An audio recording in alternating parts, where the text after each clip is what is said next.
अगले साल 1 अप्रैल 2026 यानी नए फाइनेंशियल ईयर के साथ ही देश भर में नया इनकम टैक्स बिल लागू हो जाएगा, जिसके तहत नियम में कई बड़े बदलाव किए गए जो लोगों को बिल्कुल पसंद नहीं आ रहा है। बहुत ध्यान से आप मेरी बात आखिरी तक सुनिए। देखिए, भारत सरकार ने साफ ये कह दिया है कि नए इनकम टैक्स बिल के तहत अब अगर आप साल में 10 लाख रुपए से 1 रुपए भी फालतू ऑनलाइन ट्रांजैक्शन करते हैं, पैसों का लेन देन करते हैं, या फिर 20,000 से ज्यादा किसी को कैश देते या लेते हैं, तो आपके ऊपर इनकम टैक्स विभाग की गाज गिर सकती है।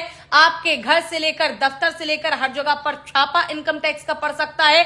और ऐसे में अगर आप ये प्रूफ नहीं कर पाए, बता नहीं पाए कि इतने पैसे आपके पास कहां से आए, तो ऐसे में उन पैसों पर आपको 84% टैक्स सरकार को देना होगा। वो पैसे देने होंगे, इसके साथ ही आपको जुर्माना भी देना होगा और जेल भी जाना पड़ सकता है। इसके अलावा बहुत बड़ा फैसला ये लिया गया है कि अब इनकम टैक्स ऑफिसर्स जो हैं वो आपके पूरे फोन को एक्सेस कर पाएंगे, वो भी आपकी बिना अनुमति के, बिना इजाजत के। अगर आप जांच में सहयोग करते हैं तो अच्छी बात है, और अगर आप नहीं करते हैं तो भी आपके फोन में आपका जो भी पर्सनल डाटा है, आप जो भी चलाते हैं, आपका सोशल मीडिया हैंडल जैसे कि फेसबुक, इंस्टाग्राम, व्हाट्सएप, आपका लिंक्डइन, ईमेल, जो आप चलाते हैं, अगर आपने पासवर्ड बताया तो अच्छी बात है। अगर आप नहीं बताएंगे तो पासवर्ड को वो अधिकारी बाईपास कर पाएंगे। उस पासवर्ड को ब्रेक करके आपका पूरा सोशल मीडिया हैंडल वो चेक कर सकते हैं। और ये फैसला बिल्कुल भी लोगों को पसंद नहीं आ रहा है, क्योंकि इससे आपकी पर्सनल जो डिटेल्स है, जो पर्सनल डाटा है, वो अधिकारियों के पास जा सकता है।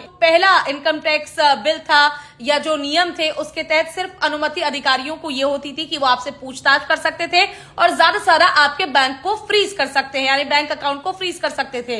इसके अलावा आपके लैपटॉप, आपके मोबाइल फोन या आपकी कोई भी पर्सनल जानकारी अगर उन्हें चाहिए तो इसके लिए पहले उन्हें कानूनी प्रक्रिया से होकर गुजरना पड़ता था, लेकिन अब इसे खत्म कर दिया गया है। अब कोई अधिकारी, कोई कानूनी प्रक्रिया नहीं है। सीधे तौर पर अगर आप पे शक हुआ इनकम टैक्स डिपार्टमेंट को, तो ऑफिसर्स आपके पास आएंगे, आपका पूरा फोन भी एक्सेस कर लेंगे, आपका खाता एक्सेस करेंगे, आपकी पूरी जानकारी ले लेंगे और आपको वो मुसीबत में डाल सकते हैं। अब लोगों को ये फैसला बिल्कुल पसंद नहीं आ रहा है। लोगों का कहना है कि जो करप्ट, जो भ्रष्ट अधिकारी, नेता, मंत्री हैं, वो तो कुर्सी पे बैठे हुए हैं, उनके खिलाफ कोई कार्रवाई होती नहीं है, और आम जनता जो मेहनत से कमाई कर रही है, पैसे जमा कर रही है, उनको ये सरकार परेशान कर। अब इस पर आपका क्या कहना है, कमेंट करके जरूर बताइएगा, क्योंकि मेरे नजरिए से हमारा पर्सनल डाटा सरकार के पास जाना बिल्कुल गलत है।